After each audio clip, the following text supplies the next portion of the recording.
Hey everybody, in this video, this will be the first of a series of videos that deal with concealed carry.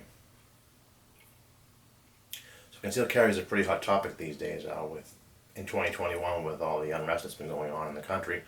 Hopefully we will get through that soon, but we don't know. So we want to make sure that we are safe. But we also want to make sure that we're prepared and we know the rules and responsibilities in concealed carry as well. So what I will discuss are things that I have found over the last number of years that work well for me in a wheelchair. So I'll be telling it from that perspective. There are others out there that may use crutches or scooters or a walker or something like that. And if you conceal carry in some way, shape, or form via that mobility device, send me an email at info@gunsandchairs.com and I'll see if I can get some information up there about how other folks do it. So when I first became a gun owner and decided I wanted to conceal carry or look into things that would help me conceal carry, it posed quite a challenge. I searched online and found a number of things which I will be discussing in the subsequent videos. But before you do that, you have to make sure you understand the responsibility that's associated with carrying. It comes with its own responsibilities that are beyond even just standard gun safety. Those all apply at all times, but there's other things as well. You have to be aware of your surroundings at all times when you want to carry a firearm. Okay? There's a major responsibility in that as well. So you have to make sure that you're aware that you have your firearm. You can't do things like if you go into the bathroom and have to remove it to go to remove your clothing. You can't leave it in the bathroom. You can't leave it in your car, depending on your state laws. You can't leave it at the place that you're at, whatever. You have to make sure that you're always aware that that firearm is on you, and it has to be with you at all times. It has to be on your person at all times. You also have to know when you can use it. Okay, just because some bad guy out there is mouthing off at you and he's 30, 40 feet away and he's yelling at you because he, I don't know, for whatever reason, doesn't mean you can pull your firearm. You have to be able to assess the situation and decide whether or not this is a life and death situation and is there a need to draw your firearm, which is only a last resort. If you fear that your life is in danger or somebody that you know, or even somebody that happens to be in the same place at the same time, if somebody is a threat, a life threat to another person or persons, that's when you can draw it. State laws are very important. State laws differ in different states.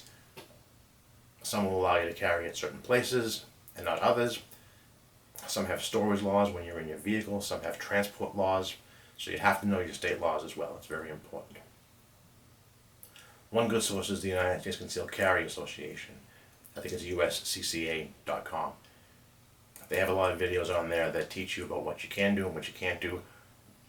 What do you do in this scenario and that scenario? That's beyond the scope of my website, but you can get a lot of information out there. It's available, so go search for it.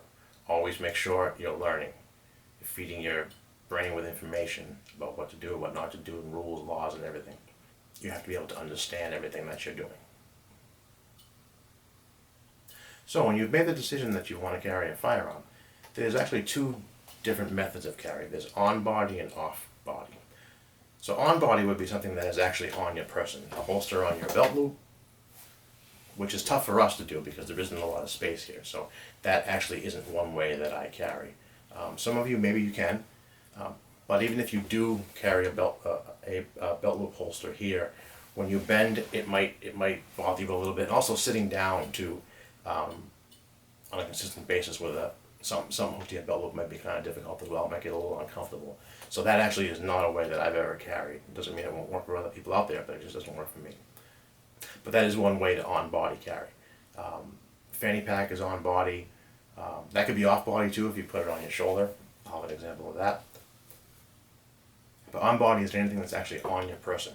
So if you were to leave your chair or get thrown out of your chair, it would go with you. Off-body carry is something that is off your body. So that would be something that's attached to the wheelchair, backpacks, shoulder bags, pocketbooks. So if you left your chair or if you were thrown out of your chair, it wouldn't come with you. So there's pros and cons to both. The pro with on-body carry is that it's always on you. Okay? The con is that it's a little bit more bulky and there's more on you than there already is. A lot of us have certain devices that we might need for our disabilities or whatever it is that's on our body, not just a wheelchair or whatever mobility device we use. So there would be more bulk. There's something else that's on you. For off-body carry, the pro is that it is less bulk. There's less on you. It's in whatever that you might already carry on you, your backpack or your pocketbook or whatever it might be. But the con is that it's not on you. So if you do get up off your chair, or if you're thrown out of your chair, it's not there. So you have to decide if that's going to work for you or not. There's no right way or wrong way. It's just a matter of how you want to do it. As far as the gun to carry, the type of gun to carry, some people do carry full-size guns, although they're much heavier. They take up less recoil and they're a little bit more accurate because the barrels are larger. Some people carry compact size, which is sort of an in-between. They're a little smaller, a little easier to conceal. Some people carry subcompact size guns, which are the smallest. They have the shortest barrels, less accurate, but they're much easier to conceal. Which round to carry, which type of bullet do you carry? 9mm, 380, 45, whatever. This is a debate that will go on forever and ever and ever. It's a matter of really what round is comfortable to you. Go to the range, get experience with your concealed carry gun, shoot it at targets, paper or whatever, run through drills with it. Figure out which round is more comfortable to you, because you don't want to have to be in a crisis situation and worry about certain things like the gun that you have is not comfortable for you, it hurts your wrist, the round that you're carrying is a lot for you to handle in your wrist. You don't want to have to be worrying about that stuff if you're ever in a crisis situation. So you want to search out a gun that's comfortable to hold and comfortable to shoot.